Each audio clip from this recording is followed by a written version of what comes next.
What's good, guys? Welcome to Fed by Fire. I'm Christian Whitlow. Thanks for being here. So tonight we have some not so good updates regarding the Lil Durk case. OTF Jam, real name Casey Hester, continues to stand as the central figure in these persistent allegations that a once close associate of Lil Durk spent years as a federal informant, wearing a recording device and feeding investigators the conversations, the logistics, and the interpersonal details that ultimately allowed prosecutors to connect the dots between the Only the Family credit cards, the travel arrangements, the alleged bounty discussions, and the August 2022 Los Angeles shooting that left Quando Rondo's cousin, Savia Robinson, dead at a gas station while the intended target escaped. And even though I am a huge Lil Durk fan, I remain completely neutral when talking about this and when we're presenting every detail in this case, solely as it appears on the public record, without favoring either side or injecting any type of, personal loyalty into the reporting of facts as they have emerged through the recent court filings, the interviews, and the official statements and claims first gained widespread traction in the hours after Lil Durk's October 2024 arrest near Miami International Airport, when WAC 100 told DJ Vlad that Jam had done a full 12-year sentence on a 2010 attempted murder case, came home in February 2022, received cars, cash, and public endorsements from Durk, only to catch a subsequent gun charge and flipped, becoming the Wired source that spent the next stretch gathering materials, while DJ Academics amplified the same narrative on Instagram in commentary, asserting that the informant had been close enough for years to capture the kind of inside talk that turned a street-level retaliation theory into a multi-defendant federal indictment. And court filings themselves have never listed the name Casey Hester or the initials KH among the confidential sources, relying instead on anonymous designations and protective measures. Yet the chronological overlap between Jam's release, the new gun case, the Los Angeles incident, and the later unsealing of the complaint kept the rumor alive even after Jam posted a series of Instagram stories in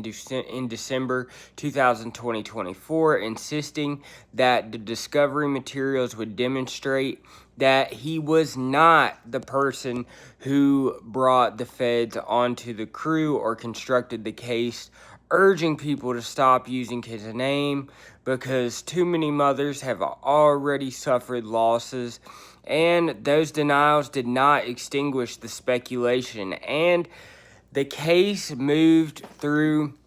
successive superseding indictments and pretrial hearings. The possibility that a cooperating witness matching the early public descriptions would eventually take the stand remained a constant undercurrent in discussions of how the government first obtained its detailed picture of OTF operations, and the broader path that led to this point traces back to the November 2020 killing of King Von outside of an Atlanta lounge during an altercation involving Quando Rondo and his associates, an event prosecutors repeatedly cite as the catalytic motive for the later alleged murder for hire plot. And in the government's telling, Durk, they're saying that he's the leader of the quote-unquote Banks Gang Enterprise, a subset of the Only the Family collective. He directed resources and personnel towards retaliatory violence, offering not only cash bounties but also tangible career incentives such as prominent placements in music videos, jewelry, and other lucrative opportunities within the OTF ecosystem. And the 2022 Los Angeles operation is described in the indictments as the concrete execution of that theory, with 5 men linked to OTF traveling to California, using credit cards associated with the label to book the flights, get the rental vehicles, lodging, then carrying out the drive by that. And they missed Quando Rondo and killed his cousin Lil Pop instead. And Durk's own arrest 2 years later came as authorities asserted he was preparing to leave the country with international tickets, which I thought was not a good look whatsoever. And private aviation arrangements already secured, leading to charges of conspiracy for murder for hire resulting in death, interstate stalking, firearms offenses, and carried the prospect of mandatory life imprisonment. And over the course of 2025 and 2026, we've seen the prosecution expand the case through multiple different superseding indictments, introducing racketeering allegations. And under the Violent Crimes in Aid of Racketeering statute that framed a portion of OTF as a criminal enterprise, they engaged in a pattern of murders, attempted murders carried out at Durk's direction to preserve status and deter rivals. One of the additional incidents woven into this enterprise narrative is the January 2022 fatal shooting of Mack outside the Youth Peace Center of Roseland on Chicago's far south side. And law enforcement records and FBI agents say April 2023's affidavit details text messages exchanged in the weeks after Mack's death between the two men later charged in the killing, in which they inquired about OTF, asked what was happening with Durk, and specifically referenced whether money from Durk had been delivered. And investigators have long viewed the Mack homicide as potential retaliation for the earlier killing of Durk's older brother, Dante Banks Jr., known as D-Thang. And although judicial rulings later limited the full joiner of the Chicago case into the Los Angeles trial, the text and the surrounding circumstances continue to appear in government filings as evidence of a broader pattern of retaliatory violence and enterprise activity have happened. And the fourth superseding indictment, filed this year in the summer of 2026, further refined the charging structure, splitting certain stalking accounts into separate allegations, at least. For the use of the dangerous weapons charge and for the resulted in death charge, while reinforcing the racketeering theory so that the jury could potentially convict on the enterprise counts, even if it harbored doubts about the specific Los Angeles plot. So, in other words, this is what the feds do. They throw a bunch of shit at you and they see what sticks. And that's all they need is one. But there's a parallel to the expansion of the factual allegations. Prosecutors have waged and sustained a campaign to admit Durk's recording music and accompanying visuals to evidence and motive of intent of leadership and the reward system they claim that operated inside of his organization. Among specific materials they have sought to present are the music video for the track Risky, which was released only months after the Los Angeles shooting, which they argue reflects a aftermath of incident lyrics from Aha, Rumors featuring Gucci, and Hanging with Wolves that they contend demonstrates a mindset of ongoing conflict and retaliation. The opening bars of Durk's contribution to the Who Wants Smoke remix alongside Nardo Wick, 21 Savage, and G Herbo, in which he addresses the online pressure to slide for Vaughn and states that the get back had already occurred in an unreleased song titled Skuma's Ass, allegedly recovered from a co-defendant's cellular device that prosecutors say contains direct references to Robinson's killing, and the more recent additions including the song and the video for Piss Me Off, together with the selected passages from Back Again, Still Trappin', and Red Man, and government pleadings assert that these works collectively illustrate Durk's emotional response to Vaughn's death, his willingness to turn violent events into commercial content, and the downstream benefits such as video features and career advancement that were allegedly extended to individuals who participated in the conspiracy. And the defense counsel have responded that the lyrics constitute or protected artistic expression, that admitting them would invite the jury to equate creative performance with literal confession, and that the cumulative effect would be unfairly prejudicial under the relevant evidentiary rules and pretrial hearings. Throughout 2025 and 2026, these have produced a series of mixed rulings, allowing certain excerpts and videos while excluding others, thereby creating a curated set of musical evidence that will form part of the narrative presented at trial. In addition to the songs themselves, the government has indicated that a cooperating witness will testify that music-related opportunities arising after the Los Angeles shooting would not have been granted if he wasn't there in absent participation in the underlying events, and that another witness is prepared to describe Durk's reaction upon viewing an older academics podcast segment, which 6ix9ine and Whack 100 publicly questioned the absence of visible retaliation for Vaughn's death, asserting that the discussion left Durk visibly agitated, and prosecutors have moved to seal the complete list of anticipated witnesses, citing concerns for safety arising from what they describe as OTF's resources and reach, while the defense has continued to challenge the credibility of any enforcement testimony to seek exclusion of the expanded racketeering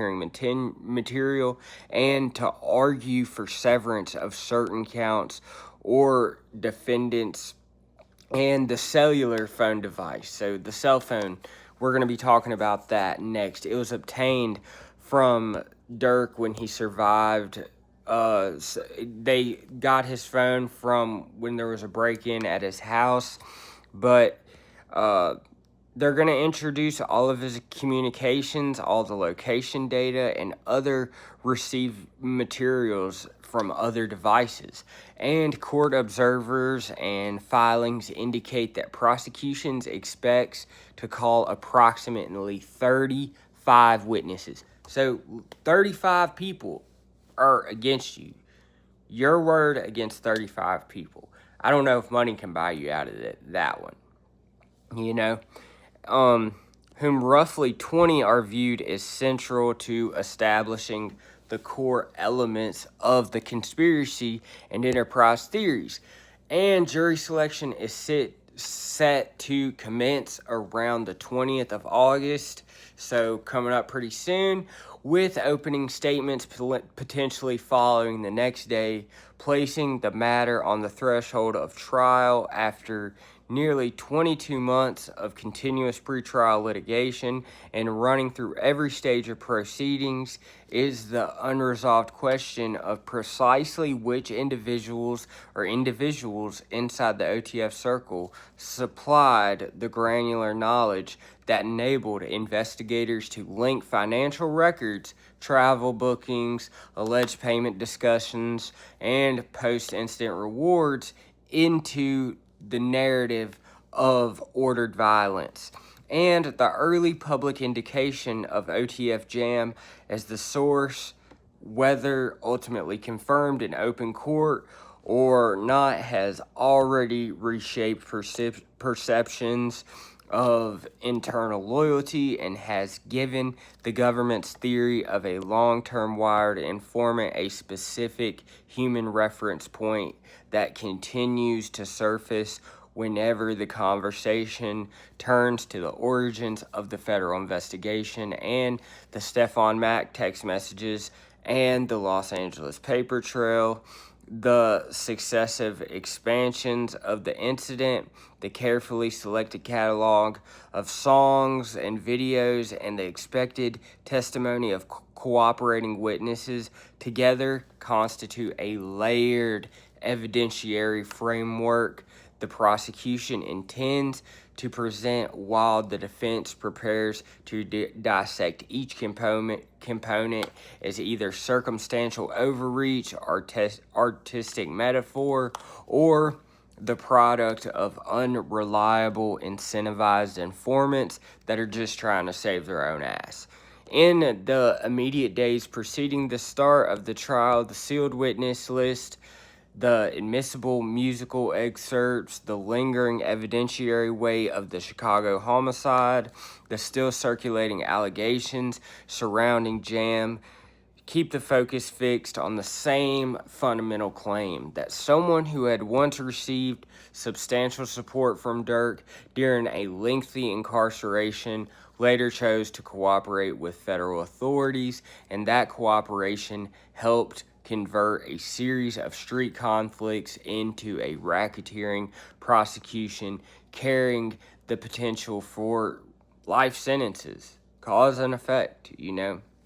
And just days before jury selection began, federal prosecutors filed a memorandum on August 17, 2026 that publicly detailed for the first time an alleged peace outreach from the Quando Rondo side and Durk's reported rejection of it, revealing that on December 25th, Christmas of 2022, 4 months after the Los Angeles shooting, Durk sent a text message and voice recording to his co-conspirators informing them that an affiliate of Quando Rondo had reached out seeking to squash the rivalry and that he had asked for peace. And according to the government's filing, Durk told those co-conspirators he rejected the offering, stating he was not hopping on the phone to squash the conflict because this was for D-Thang and for Vaughn, referring to his late brother. And he added the phrase, "Call me about peace, take piece of the switch," a statement prosecutors interpret as a threat involving a machine gun, the type allegedly used in the Robinson killing. This newly released material from the government's memorandum has intensified the narrative surrounding Durk's alleged state of mind in the months after the shooting, portraying a refusal to de-escalate even when an opportunity for peace was presented from the opposing camp. While I am a huge Lil Durk fan, I am approaching every element of this case, including the Christmas Day 2022 exchange, with complete neutrality. I'm simply laying all this out, the content of the court documents, the surrounding context and the ongoing trial preparations, and the competing interpretations without endorsing either the prosecution's reading of the messages, evidence of continuing violent intent, or the defense position that such statements, inauthentic, must still be weighed against the full body of evidence, and the presumption of innocence is there. And the disclosure of the alleged peace rejection arrives at the moment when the trial is only days away from commencing, with jury selection scheduled for August 20th, 2026, and it adds another layer of the government's effort to demonstrate a sustained pattern of hostility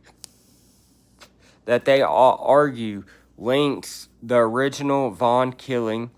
and the Los Angeles incidents to the Mack homicide and the broader racketeering enterprise theory. And throughout the reporting of these developments, the focus remains on the documented filings rather than speculation that OTF Jam, that his alleged cooperation of the Stefan Mack case, the specific songs prosecutors seek to introduce, the newly publicized peace outreach, the switch reference, all stay grounded in the public, and how the case has evolved from the 2020 Atlanta altercation through the 2022 shootings and the 2024 arrest, the successive indictments, the evidentiary battles over lyrics, and the final pre-trial revelations without any type of deviations, So we're going to see what happens with this case. As always, I'll catch you guys on the next one. Peace.